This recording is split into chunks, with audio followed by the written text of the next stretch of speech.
Hindi naman halatang excited ka, no? First time ko talaga na may mag-invite sa akin na pumunta sa housewarming nila. Tapos, overnight pa. Feeling ko magkakaroon ako ng bagong kaibigan. Kinat off ko na kasi yung mga kaibigan ko na laging nantatry-door sa akin. Tama na ang drama. Malayo pa yung biyahe natin. Sarap!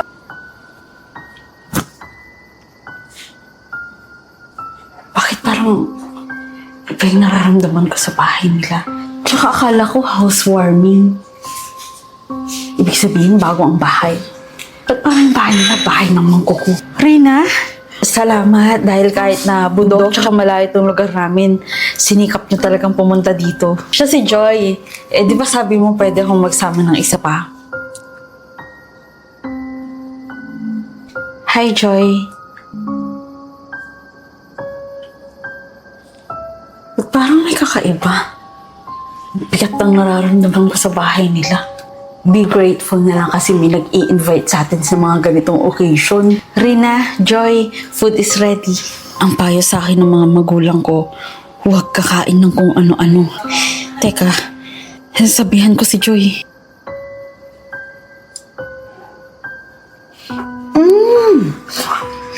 Ang harap ng pagkain nila, Rina. Try mo.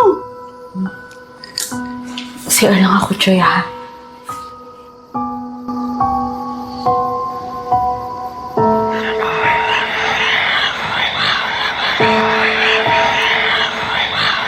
Isa yung uri ng panata namin tuwing alas 6 ng gabi.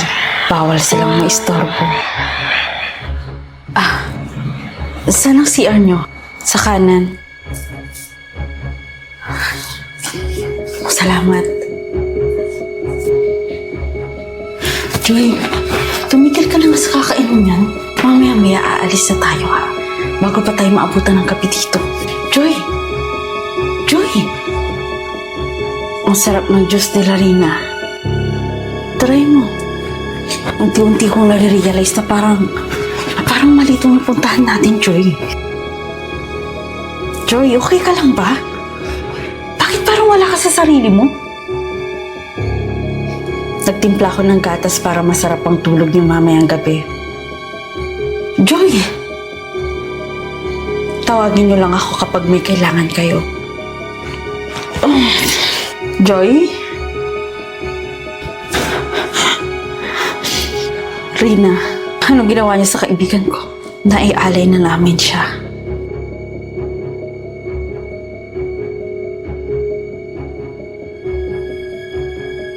It's been 1 year nung nawala yung anak ko, si Joy. At 1 year ka na rin na every month tumadalaw dito at nagbibigay ng bulaklak. Lahat ginawa ko nung araw na yun para maligtas si Joy. Si Joy ang tanging kaibigan na halos ituring kong pamilya. Kung tinuturing mo siyang parang pamilya. Bakit nagawa mo yun sa kanya?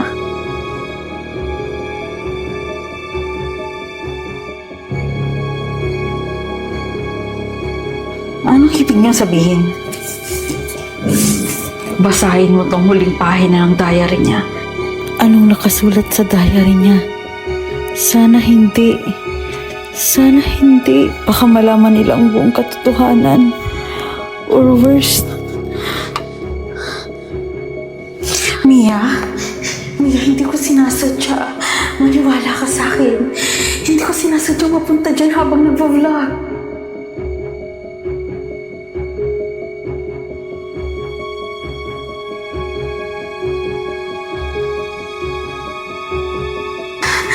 Please, huwag niyo naman akong parusahan, no? Hindi ko gustong ihalay ang sarili ko.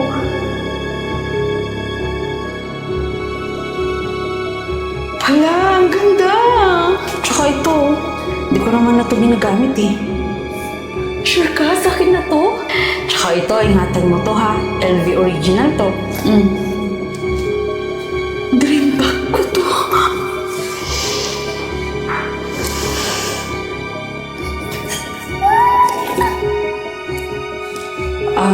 Tsaka Joy, gusto kang i-invite ni Mia sa housewarming nila. Talaga? Invited ako? Ikaw lang talaga yung best friend ko na nagturing sa akin na parang pamilya. Balang araw, gagawin ko ang lahat para makabawi ako sa'yo. Promise. Hello, Mia. Nauto ko na si Joy. Siya ang iaali ko kapalit ng buhay ko. Pupunta kami dyan bukas.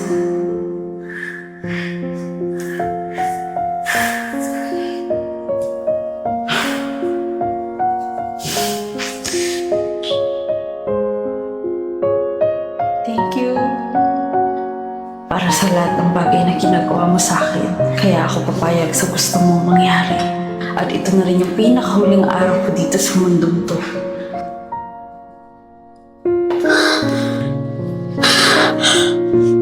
Sana ma-realize mo kung gaano kasakit yung ginawa mo sa kanya.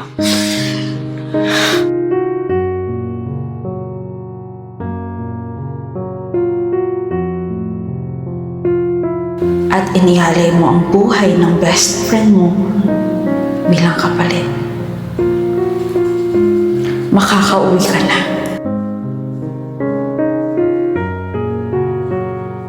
Mayroon akong bagong manika.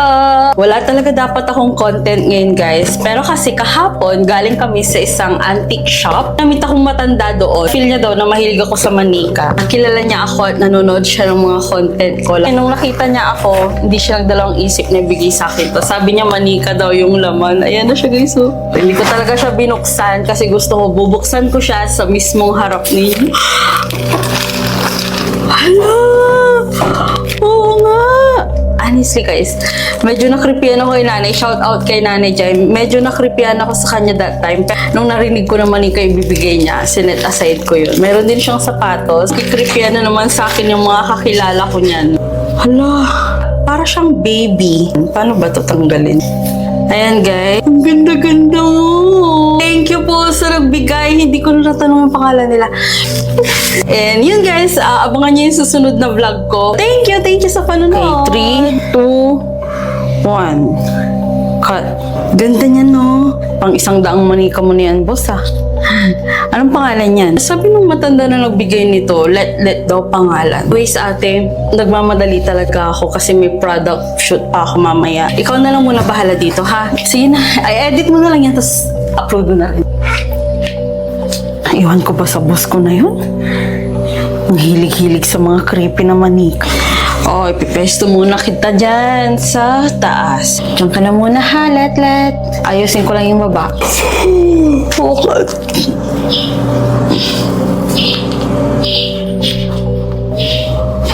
Maniwala kayo sa hindi. May something talaga dito sa manika na to. Hindi pa siya ng pwesto mag-isa. Baka namamalik mata ka lang. Eh, diba, takot ka naman talaga sa manika? Hindi, boss. Oo, takot ako sa manika, pero totoo itong sinasabi ko. Oo, sige. Ganito na lang ha. Total, hindi naman yan kawalan sa akin. Tapon mo na lang sa basurahan.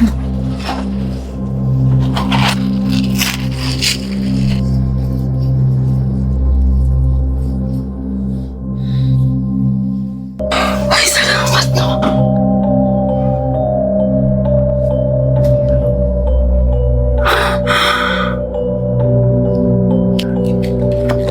Do not look into her eyes for 3 seconds.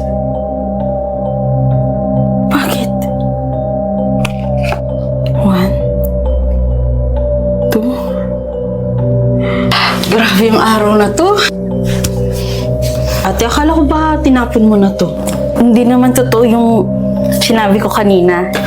O himala, hindi ka ata nagkape ngayon. Ano ulit? Merong kumakalat ngayon na nawawalang manika na may sumpa. Sumpa na yun, pwede siyang makipag-switch sa buhay ng isang tao. Hindi ka naman nagpupuyat ah.